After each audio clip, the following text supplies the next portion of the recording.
എല്ലാവർക്കും നമസ്കാരം. ഇന്നത്തെ വീഡിയോയിലൂടെ നമ്മൾ നോക്കാൻ പോകുന്നത് പ്രധാനപ്പെട്ട കുറച്ച് കറണ്ട് അഫയേഴ്സ് ക്വസ്റ്റ്യൻസ് ആണ്.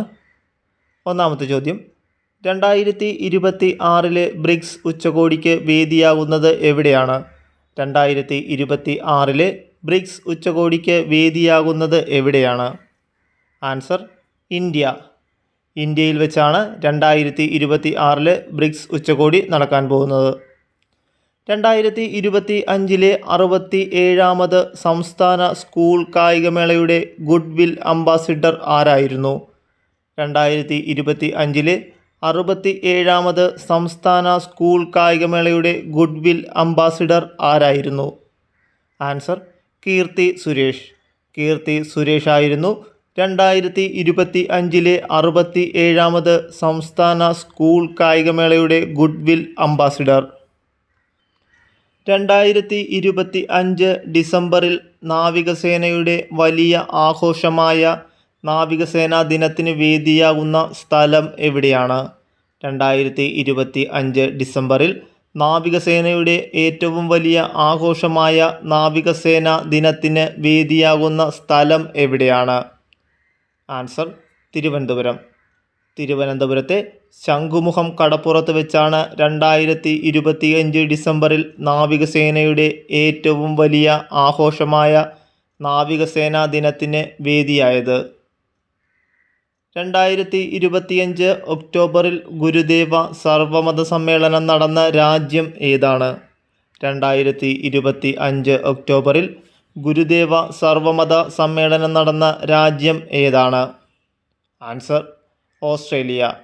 ഓസ്ട്രേലിയയിൽ വെച്ചാണ് 2025 ഒക്ടോബറിൽ ഗുരുദേവ സർവമത സമ്മേളനം നടന്നത്. 2025 മാർച്ചിൽ UK ഗവൺമെൻറ്റിൻ്റെ ലൈഫ് ടൈം അച്ചീവ്മെൻറ്റ് അവാർഡ് നേടിയ ഇന്ത്യൻ ചലച്ചിത്ര താരം ആരാണ്?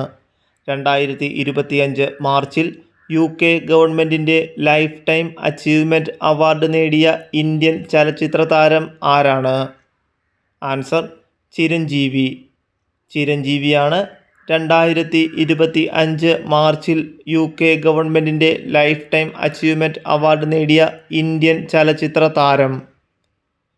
ലോക കാലാവസ്ഥാ സംഘടന 2025 പുറത്തുവിട്ട സ്റ്റേറ്റ് ഓഫ് ദ ക്ലൈമറ്റ് 2024 റിപ്പോർട്ടിൽ ഉൾപ്പെട്ട കേരളത്തിൽ ഉണ്ടായ സംഭവം ഏതാണ്? ലോക കാലാവസ്ഥാ സംഘടന 2025 പുറത്തുവിട്ട സ്റ്റേറ്റ് ഓഫ് ദ ക്ലൈമറ്റ് 2024 റിപ്പോർട്ടിൽ ഉൾപ്പെട്ട കേരളത്തിലുണ്ടായ സംഭവം ഏതാണ്? ആൻസർ മുണ്ടക്കൈ ചൂരൽമല ഉരുൾപൊട്ടൽ. മുണ്ടക്കൈ ചൂരൽമല ഉരുൾപൊട്ടലാണ് സ്റ്റേറ്റ് ഓഫ് ദി ക്ലൈമറ്റ് 2024 റിപ്പോർട്ടിൽ ഉൾപ്പെട്ട കേരളത്തിലുണ്ടായ സംഭവം. കേരളത്തിലെ ആദ്യ സിനിമ ടൂറിസം പദ്ധതി ഏതാണ്? കേരളത്തിലെ ആദ്യ സിനിമ ടൂറിസം പദ്ധതി ഏതാണ്? ആൻസർ കിരീടം പാലം.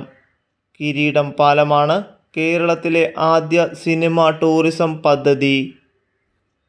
സംഗീത മേഖലയിലെ സമഗ്ര സംഭാവനകൾ കണക്കിലെടുത്ത് MS സുബ്ബലക്ഷ്മി പുരസ്കാരം ലഭിച്ചത് ആർക്കാണ്? സംഗീത മേഖലയിലെ സമഗ്ര സംഭാവനകൾ കണക്കിലെടുത്ത് MS സുബ്ബലക്ഷ്മി പുരസ്കാരം ലഭിച്ചത് ആർക്കാണ്? Answer KJ Yesudas. KJ യേശുദാസിനാണ് സംഗീത മേഖലയിൽ സമഗ്ര സംഭാവനകൾ കണക്കിലെടുത്ത് MS സുബ്ബലക്ഷ്മി പുരസ്കാരം ലഭിച്ചത്. പാമ്പ് കടിയേറ്റിട്ടുള്ള അപകടങ്ങൾ ഒഴിവാക്കാൻ സ്കൂളുകളിൽ കേരള വനം വകുപ്പ് ആരംഭിച്ച ബോധവൽക്കരണ പരിപാടി ഏതാണ്? പാമ്പ് കടിയേറ്റുള്ള അപകടങ്ങൾ ഒഴിവാക്കാൻ സ്കൂളുകളിൽ കേരള വനം വകുപ്പ് ആരംഭിച്ച ബോധവൽക്കരണ പരിപാടി ഏതാണ്? ആൻസർ സർപ്പപാഠം. സർപ്പപാഠം പദ്ധതിയാണ് പാമ്പ് കടിയേറ്റിട്ടുള്ള അപകടങ്ങൾ ഒഴിവാക്കാൻ സ്കൂളുകളിൽ കേരള വനം വകുപ്പ് ആരംഭിച്ച ബോധവൽക്കരണ പരിപാടി. അന്താരാഷ്ട്ര ബഹിരാകാശ നിലയത്തിലേക്ക് എത്തിച്ച കേരള കാർഷിക സർവകലാശാല വികസിപ്പിച്ചെടുത്ത നെൽവിത്തിനങ്ങൾ ഏതെല്ലാമാണ്? അന്താരാഷ്ട്ര ബഹിരാകാശ നിലയത്തിലേക്ക് എത്തിച്ച കേരള കാർഷിക സർവകലാശാല വികസിപ്പിച്ചെടുത്ത നെൽവിത്തിനങ്ങൾ ഏതെല്ലാമാണ്? ആൻസർ ജ്യോതി, ഉമ. ജ്യോതി, ഉമ എന്നീ നെൽവിത്തിനങ്ങളാണ് അന്താരാഷ്ട്ര ബഹിരാകാശ നിലയത്തിലേക്ക് എത്തിച്ച കേരള കാർഷിക സർവകലാശാല വികസിപ്പിച്ചെടുത്ത നെൽവിത്തിനങ്ങൾ. കടുവ സങ്കേതത്തിന് പുറത്തുള്ള കടുവകളെ സംരക്ഷിക്കുന്നതിനുള്ള കേന്ദ്ര സർക്കാർ പദ്ധതിയിൽ കേരളത്തിൽ നിന്നും ഉൾപ്പെട്ട പ്രദേശം ഏതാണ്? കടുവ സങ്കേതത്തിന് പുറത്തുള്ള കടുവകളെ സംരക്ഷിക്കുന്നതിനുള്ള കേന്ദ്ര സർക്കാർ പദ്ധതിയിൽ കേരളത്തിൽ നിന്നും ഉൾപ്പെട്ട പ്രദേശം ഏതാണ്? ആൻസർ വയനാട്. വയനാടാണ് കടുവ സങ്കേതത്തിന് പുറത്തുള്ള കടുവകളെ സംരക്ഷിക്കുന്നതിനുള്ള കേന്ദ്ര സർക്കാർ പദ്ധതിയിൽ കേരളത്തിൽ നിന്നും ഉൾപ്പെട്ട പ്രദേശം. RBIയുടെ 90-ാം വാർഷികത്തിൻ്റെ ഭാഗമായി പുറത്തിറക്കിയ സീരീസ് ഏതാണ്? RBIയുടെ 90-ാം വാർഷികത്തിൻ്റെ ഭാഗമായി പുറത്തിറക്കിയ സീരീസ് ഏതാണ്? Answer RBI unlocked beyond the rupee. RBI unlocked beyond the റുപ്പിയാണ് RBIയുടെ 90-ാം വാർഷികത്തിൻ്റെ ഭാഗമായി പുറത്തിറക്കിയ പുതിയ സീരീസ്. യാത്രക്കാരെ വഹിച്ച് വിജയകരമായി പറന്ന ലോകത്തിലെ ആദ്യ സമ്പൂർണ്ണ വൈദ്യുത വിമാനം ഏതാണ്? യാത്രക്കാരെ വഹിച്ച് വിജയകരമായി പറന്ന ലോകത്തിലെ ആദ്യത്തെ സമ്പൂർണ്ണ വൈദ്യുത വിമാനം ഏതാണ്? ആൻസർ അലിയ CX-300. അലിയ CX-300 ആണ് യാത്രക്കാരെ വഹിച്ച് വിജയകരമായി പറന്ന ലോകത്തിലെ ആദ്യത്തെ സമ്പൂർണ്ണ വൈദ്യുത വിമാനം. രാജ്യത്തെ ആദ്യത്തെ തേൻ മ്യൂസിയം നിലവിൽ വരുന്നത് എവിടെയാണ്? രാജ്യത്തെ ആദ്യത്തെ തേൻ മ്യൂസിയം നിലവിൽ വരുന്നത് എവിടെയാണ്? ആൻസർ മാവേലിക്കര. മാവേലിക്കരയിലാണ് രാജ്യത്തെ ആദ്യ തേൻ മ്യൂസിയം നിലവിൽ വരുന്നത്. 2025 നടന്ന ചമ്പക്കുളം മൂലം വള്ളംകളി ജേതാക്കൾ ആരാണ്? 2025 നടന്ന ചമ്പക്കുളം മൂലം വള്ളംകളി ജേതാക്കൾ ആരാണ്? ആൻസർ ചെറുതന പുത്തൻ ചുണ്ടൻ. പള്ളാത്തുരുത്തി ബോട്ട് ക്ലബിൻ്റെ ചെറുതന പുത്തൻ ചുണ്ടനാണ് 2025 നടന്ന ചമ്പക്കുളം മൂലം വള്ളംകളി ജേതാക്കൾ.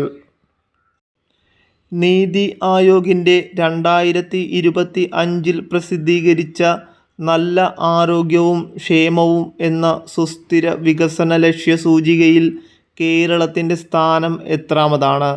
നീതി ആയോഗിൻ്റെ 2025 പ്രസിദ്ധീകരിച്ച നല്ല ആരോഗ്യവും ക്ഷേമവും എന്ന സുസ്ഥിര വികസന ലക്ഷ്യ സൂചികയിൽ കേരളത്തിൻ്റെ സ്ഥാനം എത്രയാണ്? ആൻസർ 4. 4-ാം സ്ഥാനമാണ്. നീതി ആയോഗിൻ്റെ 2025 പ്രസിദ്ധീകരിച്ച നല്ല ആരോഗ്യവും ക്ഷേമവും എന്ന സുസ്ഥിര വികസന ലക്ഷ്യ സൂചികയിൽ കേരളത്തിൻ്റെ സ്ഥാനം. ബ്രഹ്മോസ് മിസൈലിനേക്കാൾ 3 മടങ്ങ് വേഗതയുള്ള ഇന്ത്യ DRDO വികസിപ്പിച്ച ഹൈപ്പർസോണിക് മിസൈൽ ഏതാണ്? ബ്രഹ്മോസ് മിസൈലിനേക്കാൾ 3 മടങ്ങ് വേഗതയുള്ള ഇന്ത്യയിലെ DRDO വികസിപ്പിച്ച ഹൈപ്പർസോണിക് മിസൈൽ ഏതാണ്? Answer project Vishnu. പ്രോജക്റ്റ് വിഷ്ണുവാണ് ബ്രഹ്മോസ് മിസൈലിനേക്കാൾ 3 മടങ്ങ് വേഗതയുള്ള ഇന്ത്യ വികസിപ്പിച്ചെടുത്ത ഹൈപ്പർസോണിക് മിസൈൽ. 2025 ഇന്ത്യ റഷ്യ ഉച്ചകോടി വേദി എവിടെയാണ്? 2025 ഇന്ത്യ റഷ്യ ഉച്ചകോടി വേദി എവിടെയാണ്? Answer India. ഇന്ത്യയിൽ വെച്ചാണ് 2025 ഇന്ത്യ റഷ്യ ഉച്ചകോടിയുടെ വേദി. 2026 നടക്കുന്ന ഏഷ്യൻ ഗെയിംസിന് വേദിയാവുന്ന രാജ്യം ഏതാണ്? 2026 നടക്കുന്ന ഏഷ്യൻ ഗെയിംസിന് വേദിയാവുന്ന രാജ്യം ഏതാണ്? Answer Japan. ജപ്പാനിലാണ് 2026 നടക്കുന്ന ഏഷ്യൻ ഗെയിംസിൻ്റെ വേദി. ഫിഫയുടെ പ്രഥമ സമാധാന പുരസ്കാരത്തിന് അർഹനായ അമേരിക്കൻ പ്രസിഡന്റ് ആരാണ്? ഫിഫയുടെ പ്രഥമ സമാധാന പുരസ്കാരത്തിന് അർഹനായ അമേരിക്കൻ പ്രസിഡന്റ് ആരാണ്? Answer Donald Trump. ഡൊണാൾഡ് ട്രംപിനാണ് ഫിഫയുടെ പ്രഥമ സമാധാന പുരസ്കാരത്തിന് അർഹനായ അമേരിക്കൻ പ്രസിഡന്റ്.